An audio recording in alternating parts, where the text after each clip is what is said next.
Another useful thing with picture-in-picture is you can actually make your picture a video, like I did here. And here's how I did that. Let's go to the relevant part of the video.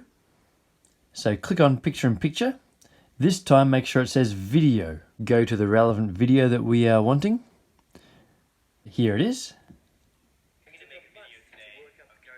In my video when it popped up it was silent. So to do that, you just click on the video, move to the volume icon, and drag the picture-in-picture volume all the way down. So that way he's not talking over me. To move it, it's the same as a picture. You just drag it to where you want it to be. Might make it a little bit smaller. And I also cropped this one. So we go to the box there. I want to chop off those black strips on the sides.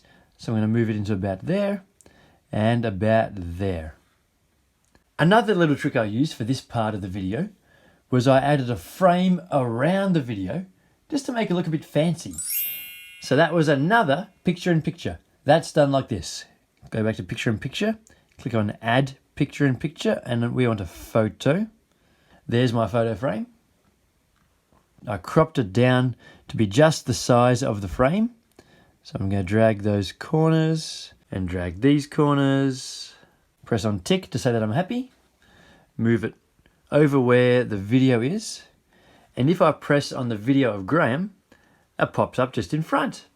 And you can adjust the sizes to make it fit perfectly. Now before you go and create your own videos, here's one final insight. Let me show you all of the picture-in-pictures I used in that video. We're going to open picture-in-picture.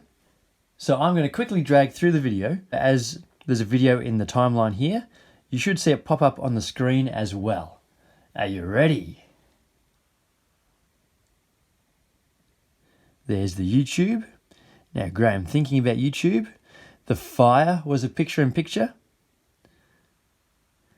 And the way I'm moving my video around the screen all over the place is a picture-in-picture as well. Now that thumbnail was a picture-in-picture, as was the whole list of videos. Graham's thumbnail there was another picture-in-picture. The next thing you need to learn is how to insert a sticker, which you'll find right here.